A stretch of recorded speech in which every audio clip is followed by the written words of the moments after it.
Hey everyone, I'm Don Kemen with Price Modern, and this is the Designer's Studio. We are back in Hayworth's beautiful downtown DC showroom, and I am joined today by Director of Interiors at AECOM, Ursula Finley. Welcome to the studio. Thank you for having me. Sure. So, interesting growing up 3 continents, is that right? Am I falling short there? No, I think, yeah. That's right. So, started in? Born in Lima. I was born in Lima, Peru, and moved when I was a year and a half old to Austria. Lived there through 4.5, almost 5 years old, and then moved back to, moved to Honduras. Right. From 5 through 11 years old. Yeah. And then later, back to Austria. And then back to Austria from 6th grade, middle school, high school, and yeah. That's a lot of moving. Somebody was in the military, the government, public service, something. Why all the moving? My parents used to work for United Nations. Okay. So both were engineers. My mom was industrial engineer, my dad was civil engineer, and they got into the UN, and we were relocated to Austria when I was little. So I didn't really remember much of Peru, but still remember Austria and Honduras. So how was the moving around? I mean, and do you have siblings? I do. I have an older sister and an older brother, so I'm the youngest of 3. Youngest of 3? Yeah. Okay.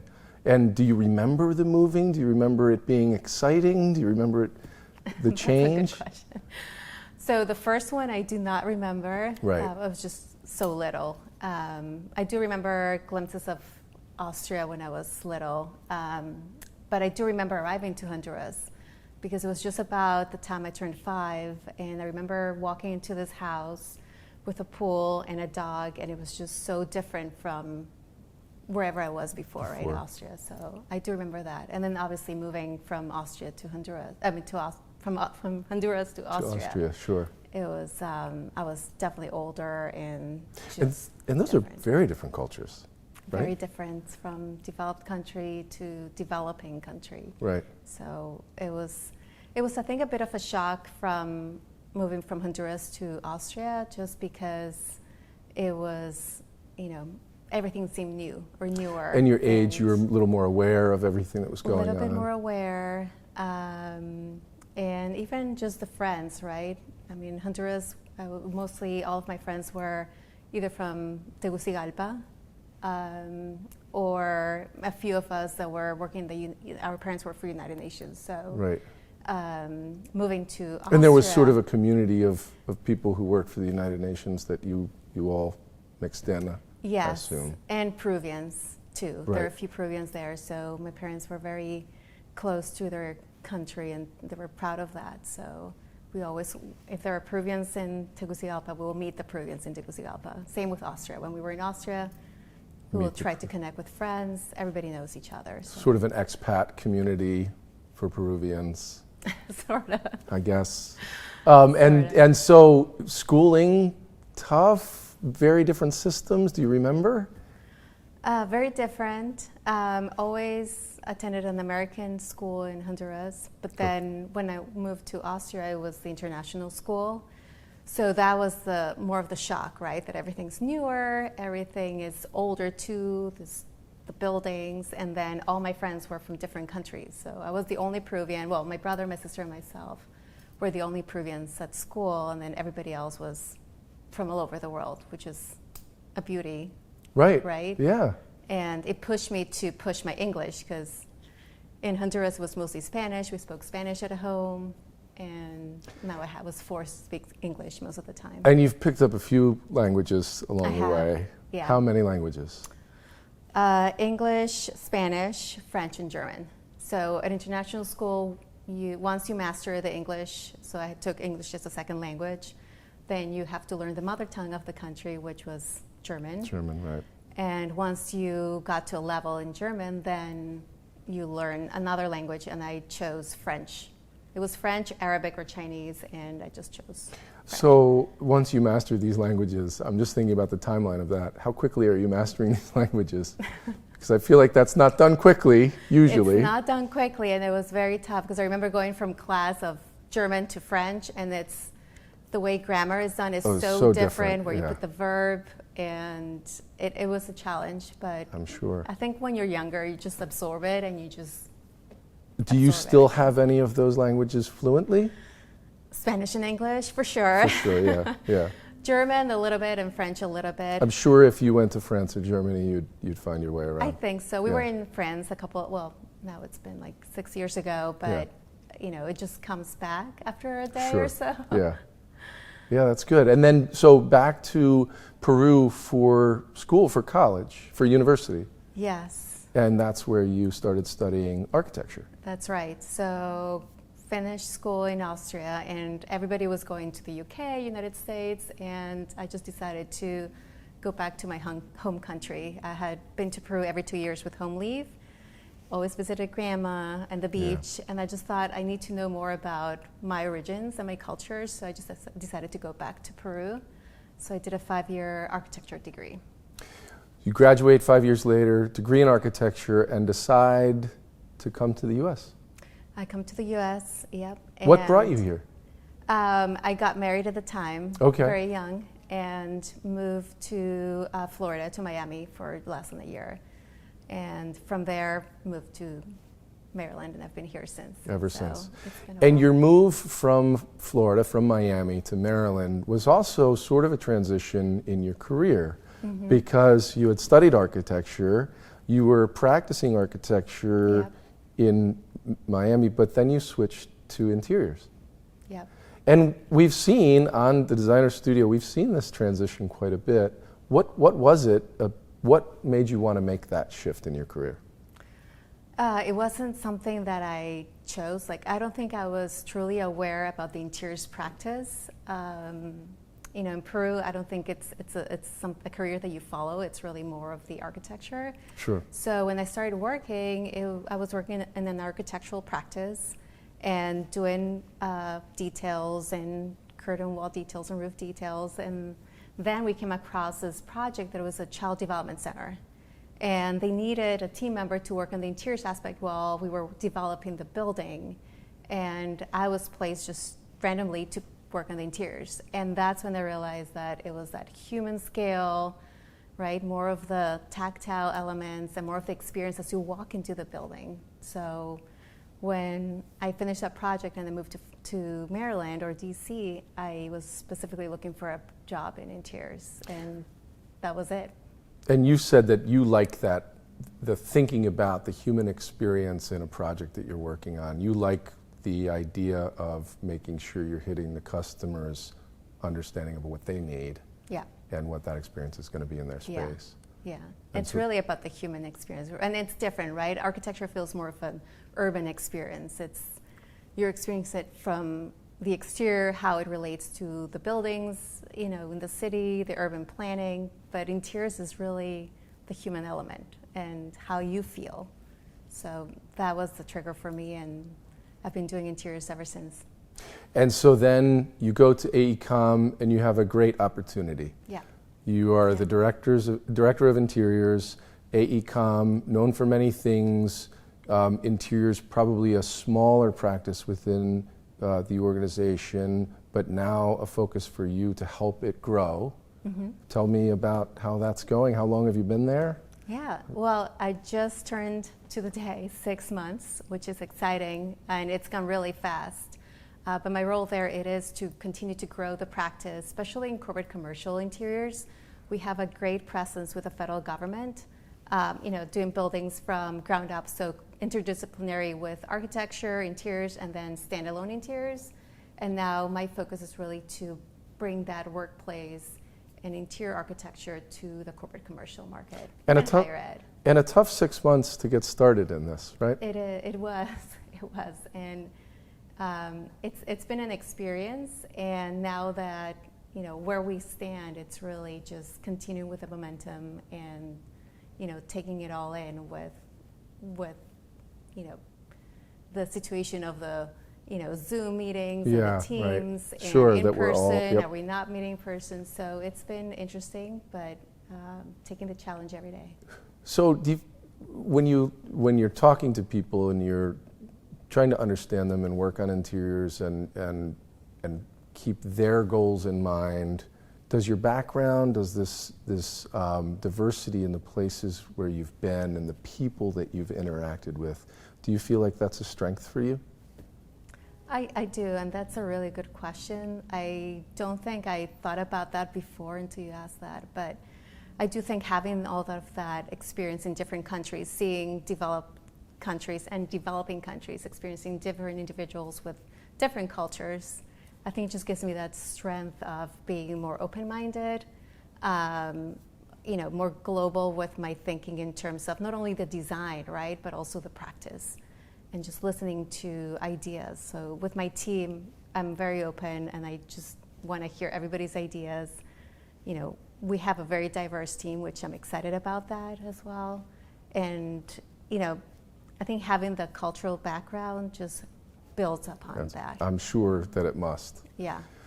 Okay, so this is Designer Studio. You know what we do here. We ask all of our guests the same 5 questions, and I'm going to ask you now. And we're going to start with the easy one, Okay. But we flipped it a little since the studio started. So what's your least favorite color? That was a tough one because I was torn on 2 colors, but I think I'm going to go with the first instinct, which was that like a yellowy, white, creamy color.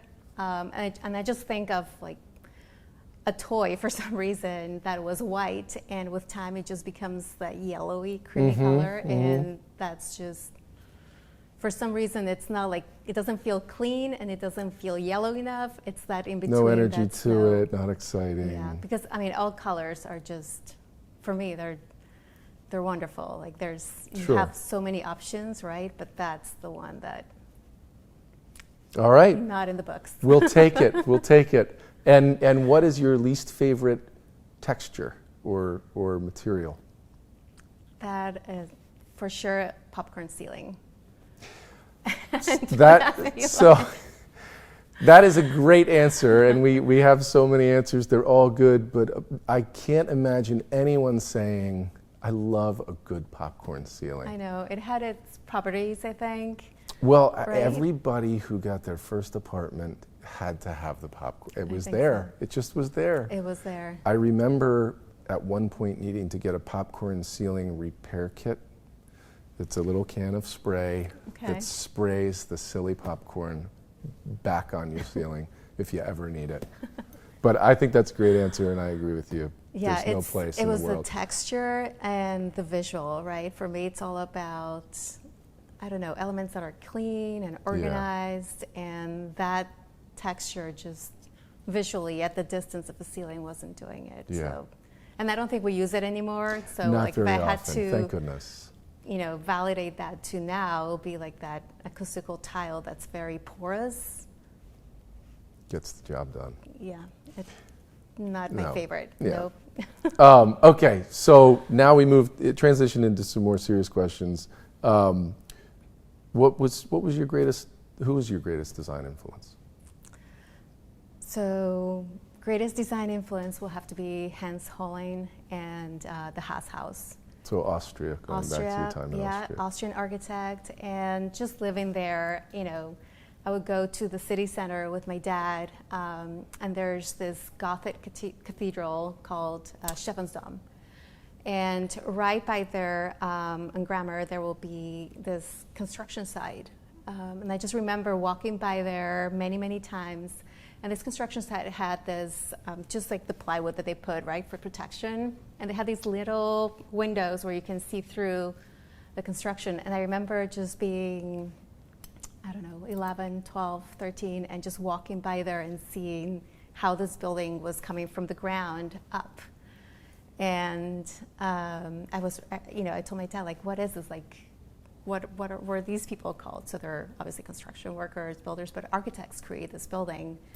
And that was the time that I realized I wanted to be an architect. That was kind of the seed, yeah. Yeah, and it was just like that, it was from nothing, all of a sudden there was this building, and I was lucky enough that I was able to experience it after, when it was done. And you mentioned the cathedral. There's some controversy with the Haas House being there next to the cathedral, Yeah. and you have this very postmodern structure Yeah. next to this very sort of classic formal structure. Yeah, and I think it's that juxtaposition of elements that I think I even carry on to this day in my designs, because it's just the contrast, right? And how they support each other instead of fighting each other, and how you can embrace that and bring that into the interior space. So yeah, I have to say that's the building. If you ever see it, and it's also very functionalist, which I think Hans Hollein was a little bit against that, but it's the shape, how it was designed. It just embraced the adjacent buildings and just created these shapes based on the interior space. Yeah. And at the end, you have this restaurant on the top looking out at the Stephan's Dome.